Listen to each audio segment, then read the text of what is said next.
Welcome. I'm Dr. Brian Williams, a social and bioethicist, also president of McCall College in McCall, Idaho. And we're into our fourth section of 2 lectures, so this lecture will be called 4A. And we are working on an overall theme of helping healthcare become healthy and caring. We're also constructing a new bioethic, which I've called a Pacific Northwest bioethic, that is a unique for our generation use of a method in ethics that you can see throughout the history of ethics, and that's using symmetrical pairing to accomplish moral deeds. And so we're rediscovering it, renaming it, making it appropriate to our time and era, and presenting it today. Today, the lecture that we'll be working on, I've entitled Proposals for Healthy Healthcare and Society.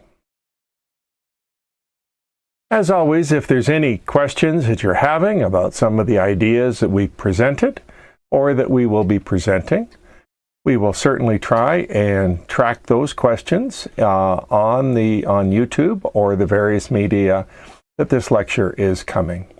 A new place that the lectures will be on is on Spotify.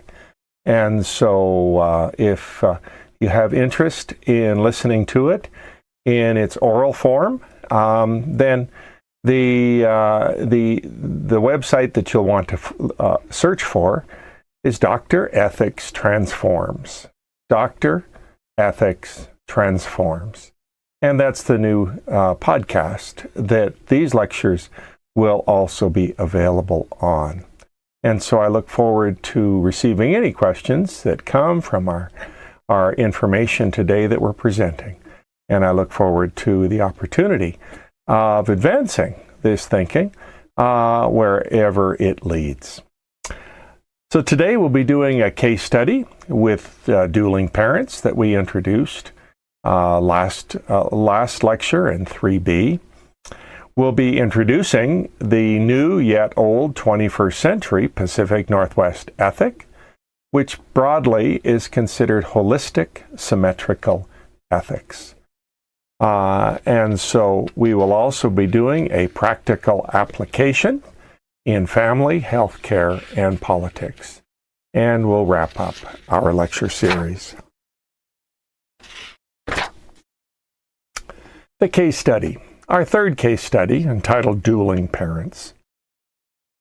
The conservative father and the progressive mother are disagreeing again.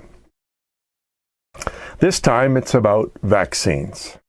A new mRNA vaccine for both flu and COVID was just approved for children older than 5. The family has a history of both diseases ravaging older members of the immediate family. The dad's family has been much healthier with a faith-based determination to rely on faith for medical crises. The mom's family has fought numerous battles with these bugs. Vaccines are routine in her family. The parents are in the ER with a 17-year-old child with suspected influenza. However, COVID has not been ruled out yet. Symptoms are 24 hours old. The social worker is with them now. The hospitalist has recommended the new vaccine as it has the ability to mitigate symptoms of both diseases if used in the first few days. The father refuses. The mother agrees. You are the senior RN. What do you do? So what's your instinctive response? And as the RN, often your training as a medical professional helps you to lean in to available medical technology. And so that training probably nudges you in the direction of strongly encouraging the vaccine. And so that instinct is probably what you would which you would rely on. And so in essence, you're agreeing with the mother who has agreed to the vaccine. And so what's shaped your decision? Your background, your history with medical technology, the opportunity to deliver a positive force for good would certainly be shaping you.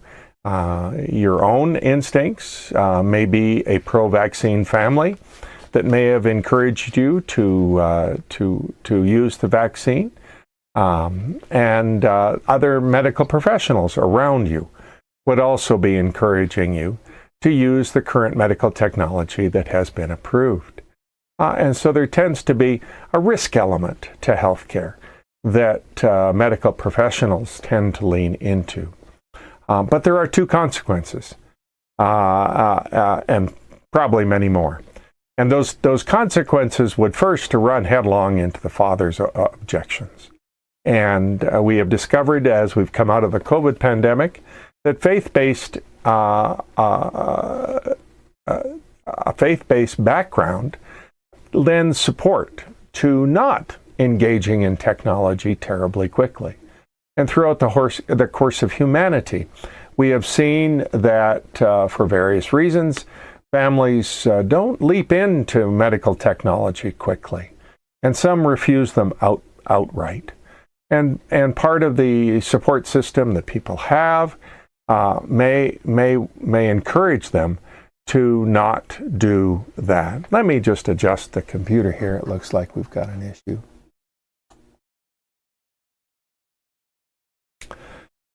There we go. And so those consequences would lead for you to pause. If you could get both of the parents to agree, it's obviously something that you would go ahead with. But when you have a parent disagreement, then it certainly is time to pause and pull back and begin to think about what you might do.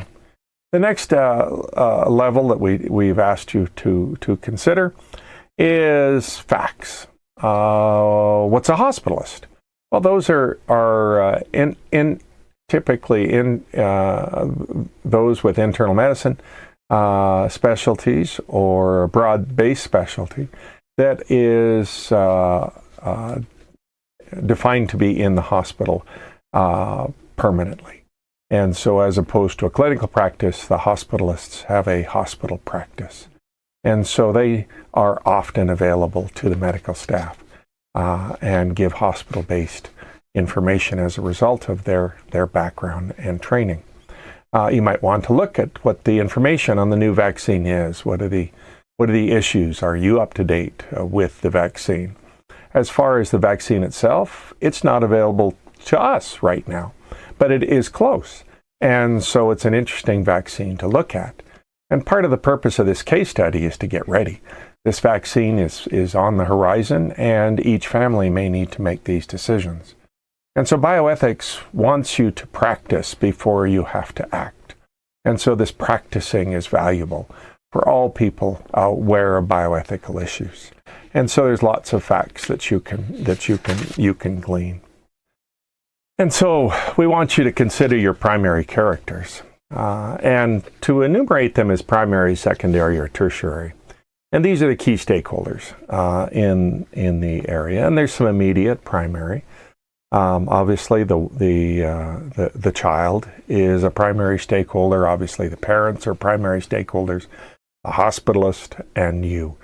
But there's others that are around. And so the secondary stakeholders I would certainly want to define as medical staff that's in the ER, available, trying to make similar decisions as they are going to have other cases that are presenting in the ER.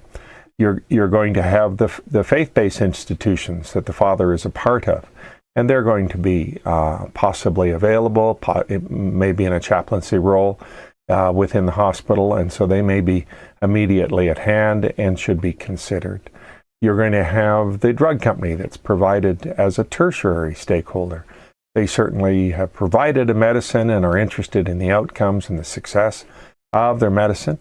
And so they would be interested. The hospital itself would certainly be a stakeholder in this. And so you'll want to be considering the various stakeholders, and be thinking as you're doing this development what their response would be and what their contributions would be to the development of your thinking. You want to frame up one key ethical issue, and that's what you think is most important as a competing claim between two parties. And should one party do something, or should the second party do something? And so the simplest ethical is, do you do it against the father's wishes, or do you not do it? Build a community of support, and then see if there's enough conversation and develop thought so that you would go through it. And so you would want to think about that particular ethical issue, and there's many others that you might think about. And one of the ways I like to build on this is what we're going to see in a second. But what are the specific tensions, principles, or rights that are in tension? And obviously, you have the right of the father is competing against the rights of the mother. You have that individual choice that is allowed to parents in the care of their children, and so those rights are clearly in tension to not harm the child and to do good. And so those would be two. The father's clearly worried about harm that the vaccine could cause to the child. The mother is wanting to do good and to engage in a potential beneficial vaccine for the child. And so those two are clearly in tension, and as we've seen with symmetrical ethics, I place them together, and they are working in tandem in this particular case. And there's other principles and rights that you might want to think about, but I think those would be ones I'd want for you to think about. There is a recommendation to apply the Williams method of moral assessment, which is to first define the issues, to assess the virtue. And so the nurse would like to do good, and to move forward. If you were to invert that, in this case, you would invert the symmetrical pair of doing good and doing no harm. If you were to invert that, and you were to step back, what would you do? Another way of assessing this one is to move into the community and to see whether the care of the one with the mother as the proponent and the many, can you grow your community of support? And so if you could grow it, would that be a benefit? And so if you could stand back and grow the community, would that be a beneficial act? And then to oscillate wisely. I think for a plan of action, the wisest course would be not to press ahead, even if you had the authorization to press ahead with the vaccine, but to step back and see if you could build your community of support would be the wisest plan of action in this case. And to take, if you have a couple days before the vaccine loses its efficacy, is to use those couple days for your benefit. And if it didn't put the patient at risk, to see if over the next 24 hours you could build a community of support with the chaplain, with the faith-based community that may be around the father, and also the community around the mother. And just see if you could put as many people in the room as possible, and see if there would be agreement to do it. Are there any other paths that you could take as opposed to the vaccine? Any other medications that could treat the disease as it's presenting to you? Is there other areas that you could do? Okay. Bioethics. We presented you with the 4 principles of bioethics. autonomy, which is that sense of leadership for yourself, and beneficence, to do good, non-maleficence, to do no harm, and justice, which is often fairness.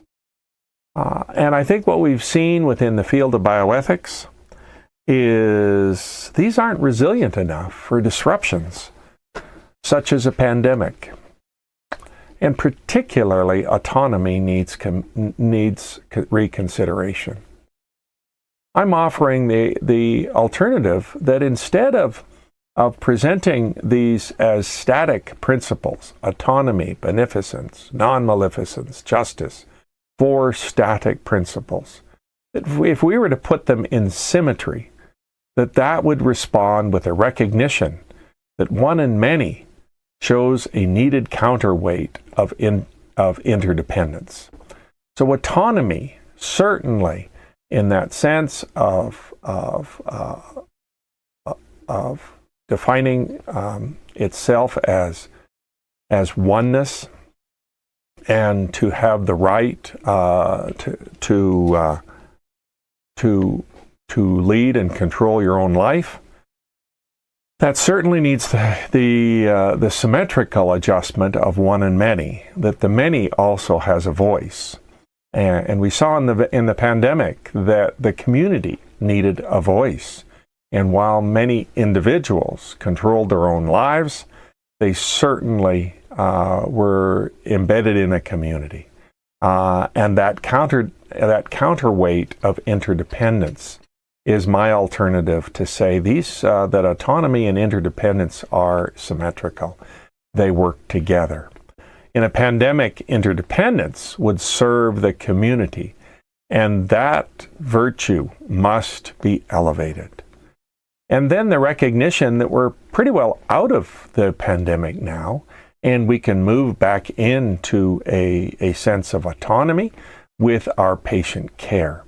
But that as we go through the course of history, that there's oscillation in dynamic tension between autonomy and interdependence. And this becomes the decision of leadership. Do we emphasize the autonomy of the individual, or do we recognize there's an interdependence within the community that must be offered? And that's where our understanding of lean comes into. And in our culture, it's wise to lean into autonomy. If we were living in Europe, it might be wise to lean into interdependence. But in the American context, leaning into autonomy probably has the best result. You're not forgetting interdependence, but you're recognizing autonomy. What we also discovered in our Burned Out is that our determined effort for patient-centered healthcare had a consequence, and the patient centering was not helpful during the pandemic. And so we need to also be aware of staff-centered care. And so our patient-centered care is important. It's the reason the hospital exists. But if there isn't staff-centered care, then the hospital begins to degrade from overwork and the stress of being a healthcare provider. And so that's a different type of one and many, the patient versus the staff and the organization around the patient. And so to oscillate when you're in crisis and make sure your staff-centered care is also receiving attention was the plea throughout the pandemic, that our staff was being overwhelmed by the needs of the individual patients. And so that's another way you can think about autonomy and interdependence, is to improve your patient-centered care and put it in symmetrical pairing with staff-centered care. And both of those need to be considered whenever you're developing policies that you're trying to activate and make sure your healthcare is sound. You must work with them together. And the lean of a hospital will be into patient-centered care. But to recognize that there will be times when you have to adjust that. And again, that's a choice of wise leadership. We're also introducing a sense of Pacific Northwest bioethics. Bioethics' 4 principles are firmly entrenched in the Eastern Seaboard. And their bioethics community is vigorous. And so we discovered that all of the PhD programs are east of the Mississippi. And so those are leading to bioethicists in the field. And that is and responding to the training that they have received. And the 4 principles of bioethics are a mantra that are active in that community. But I think it's time, and the pandemic forced us to recognize it's time for a reappraisal. Bioethics is a subset of philosophy, and that leans toward Europe. And our European grounding is essential for the development of a useful and helpful philosophy. And so philosophy inevitably begins in ancient Greece and works its way through Europe and into the American context. But that has a price to pay. And so I think it's time for an reappraisal of centering our philosophy within the European and the English concepts. The Pacific Rim is open to ideas such as yin-yang. We have extraordinarily successful ancient cultures that come out of the Pacific Rim, whether it's Chinese or Japanese, whether it's Asian Pacific, whether it's the Philippines. You have extraordinary, successful cultures that have active moral climates. And one of the more interesting ones that I think is important is that Taoist understanding of yin and yang. And we need to be open to that. That is a symbol you see throughout our culture. And therefore, our culture is open to that kind of thinking. We need to make sure our bioethic in our hospitals is also open to that type of symmetrical thinking of what the yin-yang represents in Taoist and ancient Chinese culture. And so that's an area that I think we can draw from productively and meaningfully to help build a Pacific Northwest bioethic. The God Committee of Seattle helped begin the field of bioethics. It showed that community is important for complex decisions. And so that sense of community has always been a part of bioethics. It isn't just an individual that is making decisions. It's building an effective community that makes sure those decisions have community support. And so we begin to see that sense of importance of community. And that again pushes us onto the Pacific Rim and encourages us to sort of say, what does the Pacific Northwest offer us for a new bioethic? When it comes to our key topics for the importance in bioethics, if we take our 4 principles and ask the questions about what do they offer and what are they missing, then I think we can begin to see the importance of our symmetrical pairing. If we take autonomy, clearly autonomy has been important in delivering informed consent in healthcare, in ensuring competence of those staff members that are offering care for the staff. It's made sure that there's disclosure of information to the patient and that the patient can make their own decisions, which is essential to the understanding of autonomy. And so if we look at its symmetrical pair in interdependence, we discover that the Ethics Committee is a wonderful example of interdependence, as it forces the decision-making, or it allows the decision-making to be made in a broader context, which supports the individual physician or the medical staff team that's around the patient. And if we push that into an ethics committee, then we get a broader sense of the support for a particular decision. But there's also that sense of community information, that the community may need to know what's going on. And we saw in the pandemic that because autonomy had been so rigorous in information, that the community was devoid of so much important information on how they should act to protect themselves. And so we need to make sure there's that recognition of the virtue of interdependence so that we can inform the community about challenges that all people need to face. And we also saw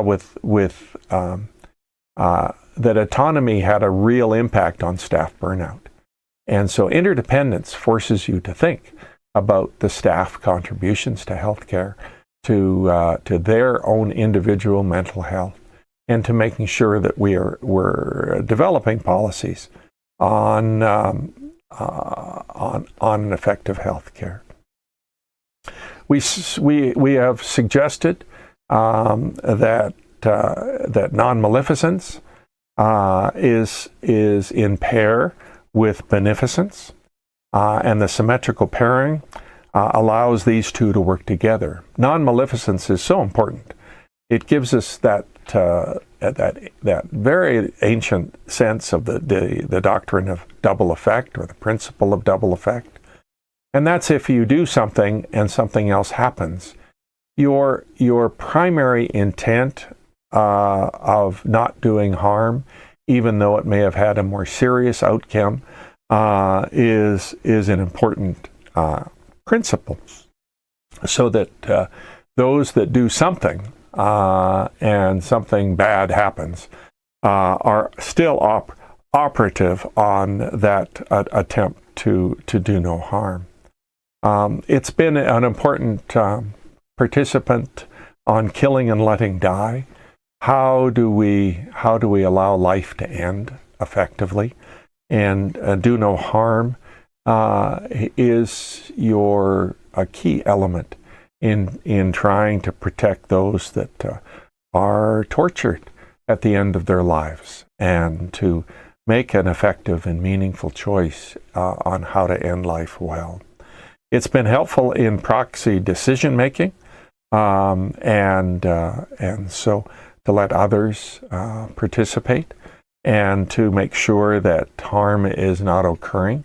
And so in that proxy decision makers are the ones that are slowing the medical care down so that harm isn't happened.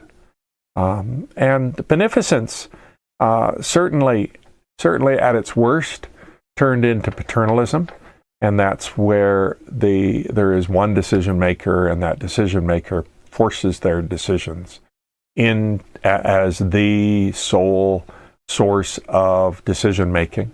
And that 50 years ago was the way that medical care operated. The physician made the decision, and the physician drove those decisions into the health care of the patient.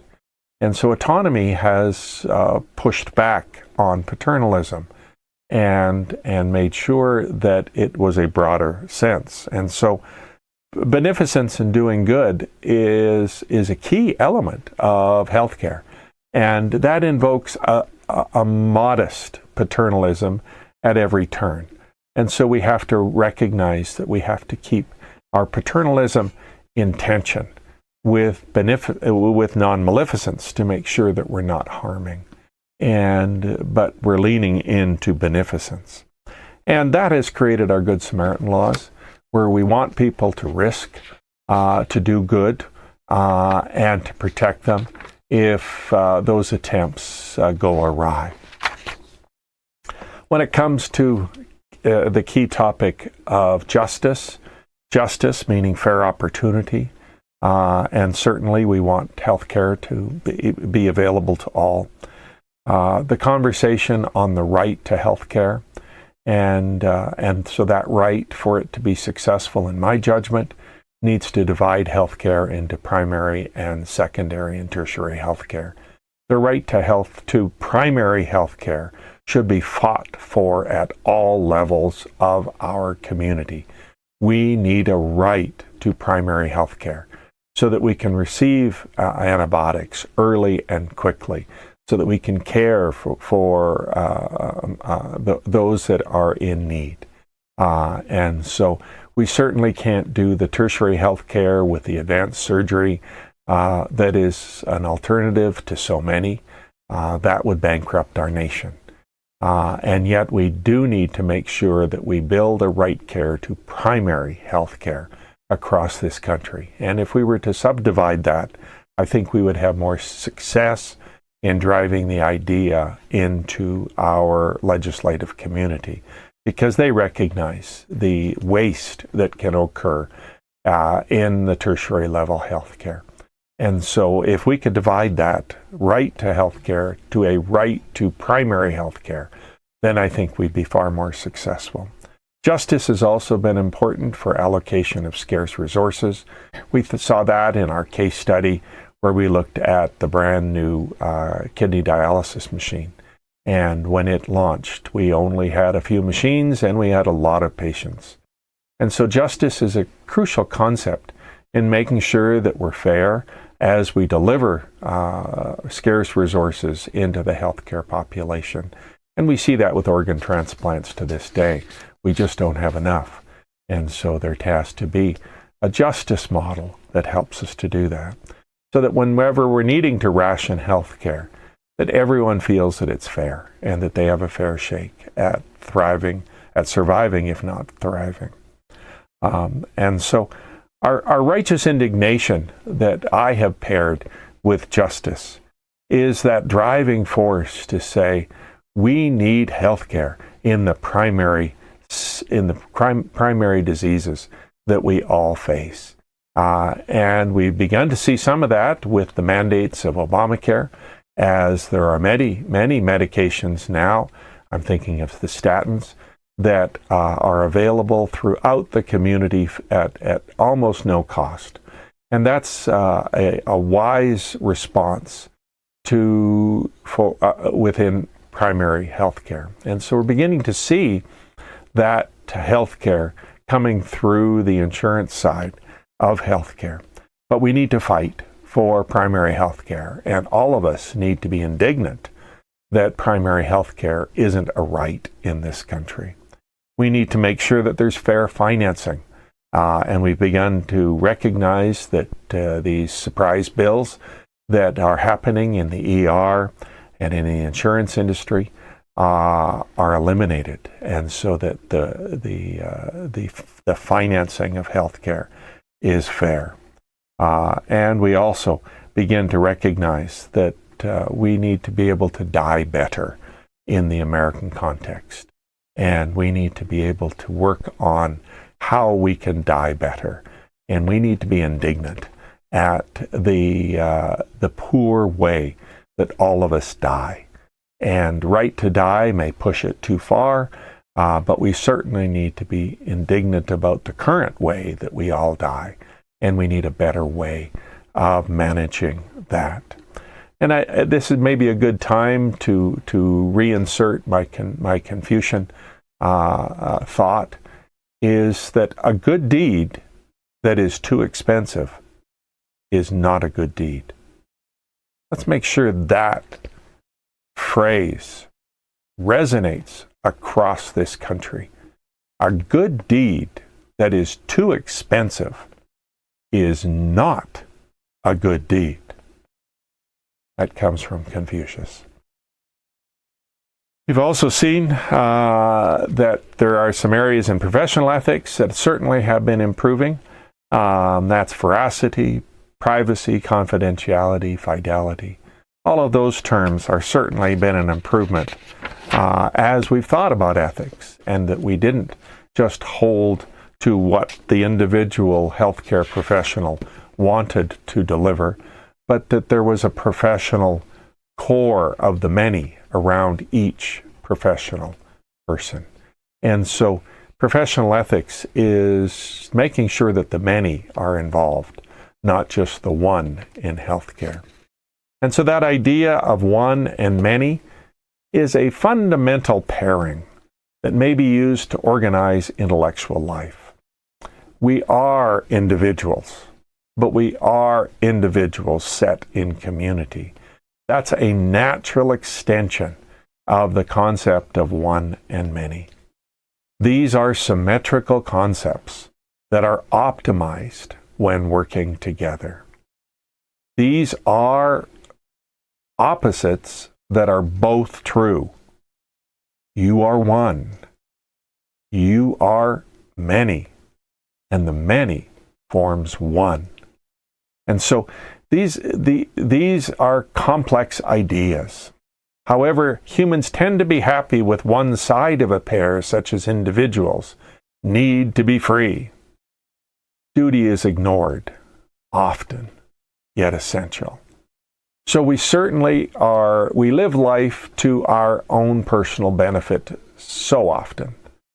And so in the American context, we've lived the freedom of the individual as a core concept in areas such as Idaho, where I reside, and really in the entire country, was built on breaking away from the lack of freedom that was being imposed on the American context. And so that idea is a core concept to the American identity.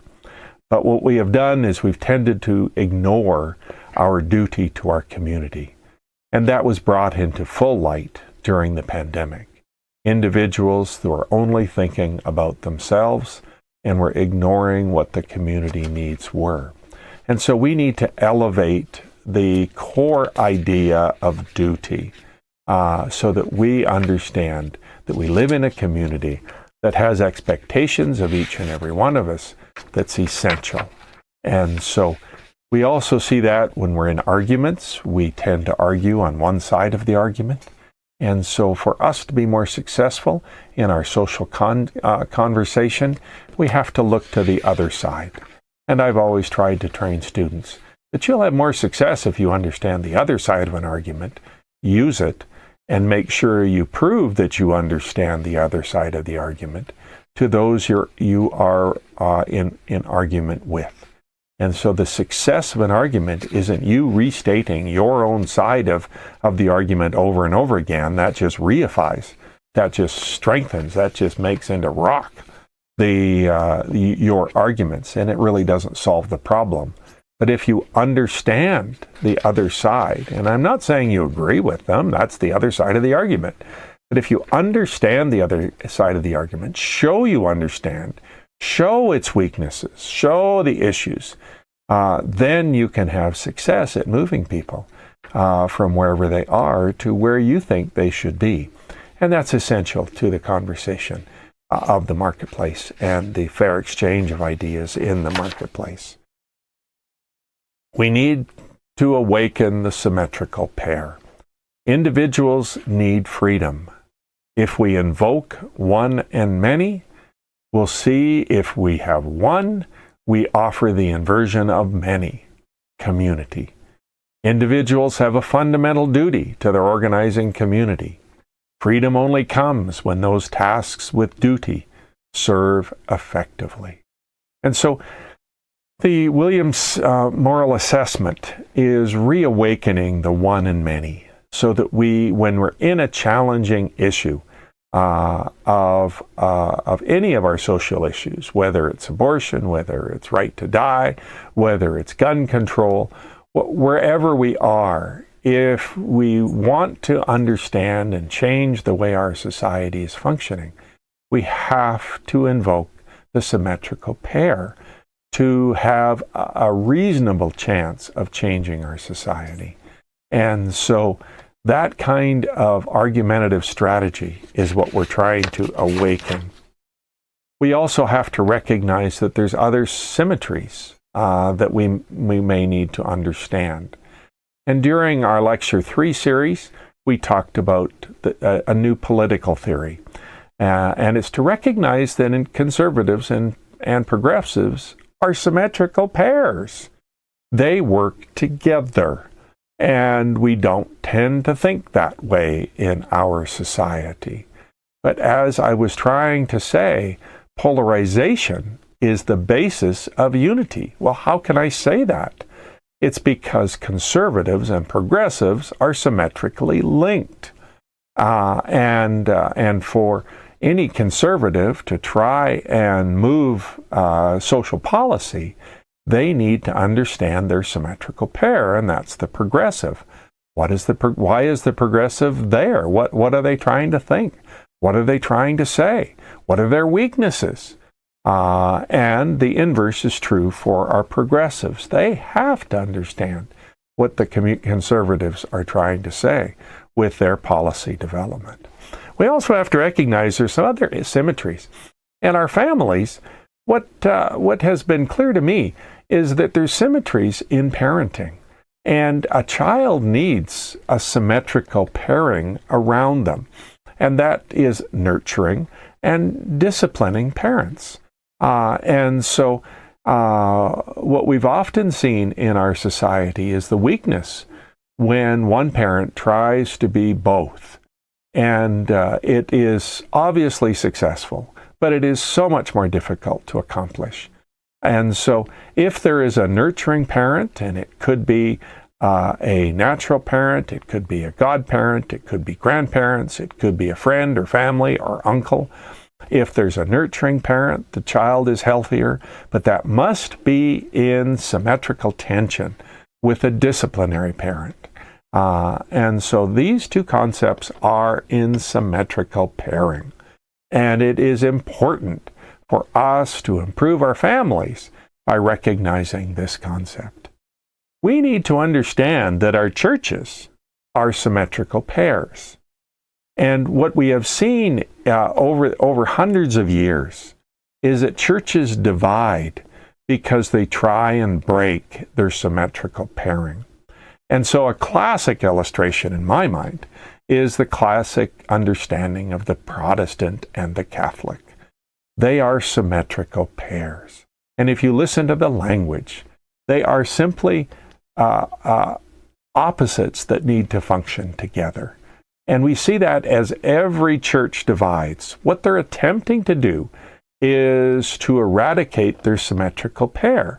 But the minute they break and divide, that pairing reemerges.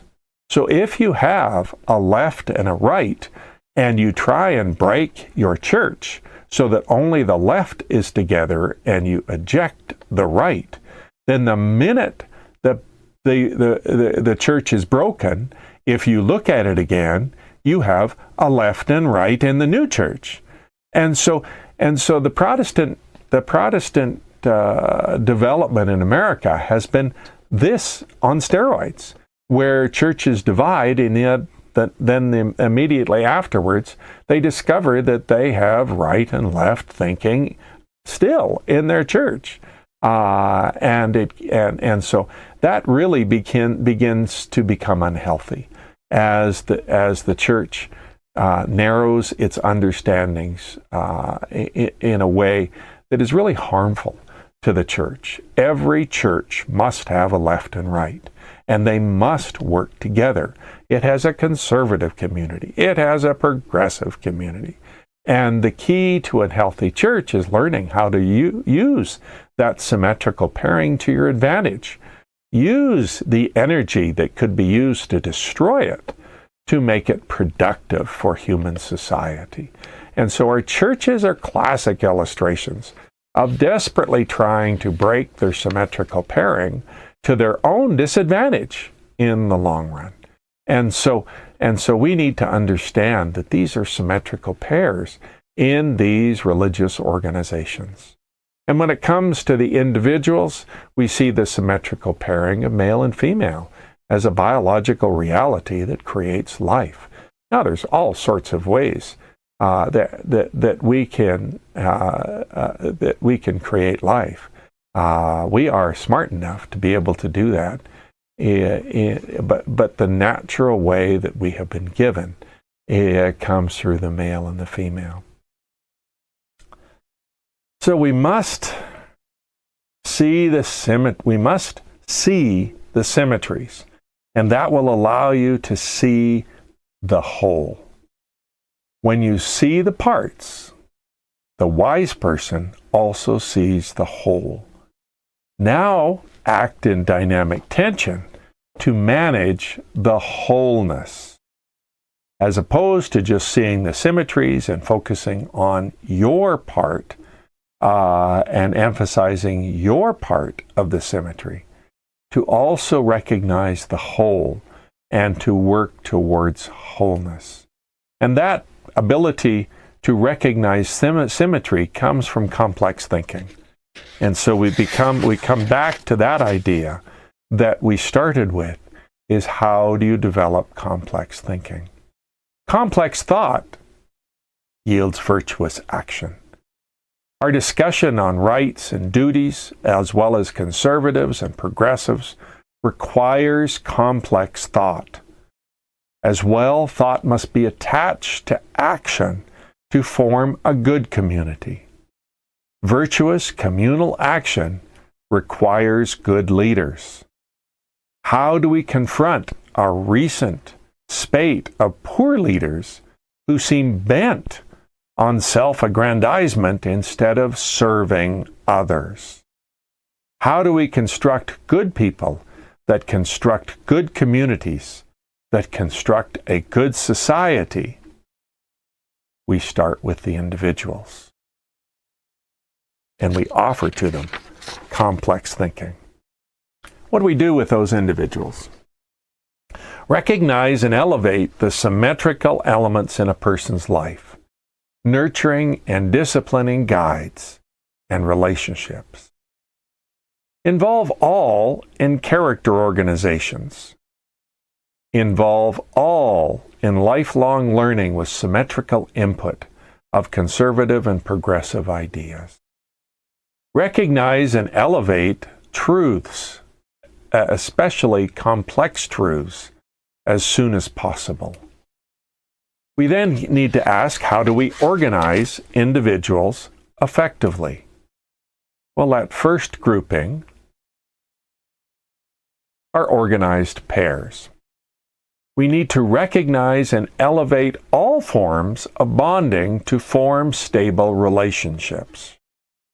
We need to recognize the right of organizations to define appropriate pairing within their organizations. We need to recognize and elevate the symmetrical relationships of nurturing and disciplining adults in the lives of children. And I think we can argue in all of our lives. We all need nurturing and disciplining around us for an effective quality life. And that creates the effective relationships for all of us. We need to build quality villages, the many, around all children, the one. Then we must ask what organizations come out of these relationships. I call them character-building organizations. We need to recognize and elevate the role of those organizations that have a mission to influence character in a positive way.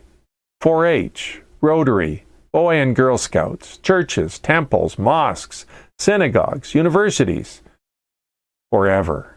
There are lots of character-building organizations that do it in a positive way, and that structures around the individual an opportunity of living well in relationship to others. We need to hold these organizations accountable to build character in all who uphold their values. How have we done this in the past? Well, one of the segments that we have done it through are our political communities. Let me offer a little background when it comes to political communities. The selection of community, state, and federal leadership prior to the 1960s was fairly easy, with one primary criteria: was the person a member of the Protestant Church, of any one of the Protestant churches? Could be Methodist, Presbyterian, Anglican. They had to be a member of a Protestant church. What is interesting is that you can look at the American Revolution and recognize that the leadership prior to the Revolution was Anglican. And what is so interesting is that after the Revolution, the leadership was primarily Presbyterian. And so there seems to have been a battle to see which Protestant church they should be a member of. But they had to be a member of the Protestant church. John F. Kennedy, a Catholic, showed the rigidity that had to be broken for a non-Protestant to be elected. With the recession of the Protestant criteria into the background, nothing has replaced it. And so I have a proposal. My proposal is that one must show active participation in the many. All candidates for political office must announce their membership in a character-building organization. Rotary, Boy Scouts, churches, synagogues, temples, any organization that actively promotes character development. That creates the relationship to know that a political person is not only an effective one, but he's also or she's also effective in the many. You might ask, what if they join a nonsense organization, the mighty group of nonsense characters? The public will know that character is meaningless to that candidate. And as you look at your slate of political characters across the current election cycle, what character organizations are they a part of? We used to know that routinely. We would know the church that the person was part of. Well, let's ask the question, what character organizations is the current slate a part of? Are they in Rotary? Are they in 4-H? Are they part of a church? Where are they accountable to a smaller group of people so that their character can be made aware into that particular community? If they join a nonsense organization simply to abide by the criteria set to them as a political operative, we will know it. And we will know that character has no meaning to them. And we can get rid of some of these morally decrepit political people that have snuck into our political leadership. We ask for wise political leaders to guide us. We need some criteria that will help us to select our political leadership. We have to recognize that our political our political structure is symmetrical, that there's a symmetrical reality of political structure. One, uphold the voting process of all citizens. We have to allow people to vote, and that process must be as broad as possible and as protected as possible to make sure that there's safe voting, effective voting, and that we have an opportunity of voting. But we also have to think about the many, that the democratic structures allow exercise of the community's voice, and that voice must be louder within the American context. We have to validate party loyalists as important to the political process. We need conservatives who are loyal to the conservative values, flying the flag of conservatism. We need progressives who are loyal to progressive ideals and push these ideals into the marketplace of ideas. And we want them to do that. But we must enhance the middle of those who make the election decisions at election time. And my recommendation is don't become a member of the parties unless you are a party loyalist. Because if you do, they basically know how you will vote. And if they can get enough of you in any particular area, they will radicalize their policies because they know what the vote is. And so what if people move to the middle, and in our political structure is to be an independent, then either party will not know how you will react to their party policies until we come to an election. And so it's important for them to moderate their policies because they don't know if they've got enough of the electorate on their side. So I strongly encourage the middle to remain independent. We've come to the end of this lecture. And so this particular lecture, we have struggled to offer to you proposals for healthy healthcare and a healthy society. And I trust we've been successful at giving you some meaningful steps that you can do to make healthcare meaningful, but also how to make society healthier. And so we want healthcare to be healthier and more caring. We want society to be healthier and more caring. And so hopefully the ideas that we've introduced to you today are meaningful ways you can improve our society and healthcare as an individual, as a pair, as a political structure, as a healthcare unit, as a nation. And you can continue to grow these ideas. I trust you found something helpful here. I trust you found something meaningful.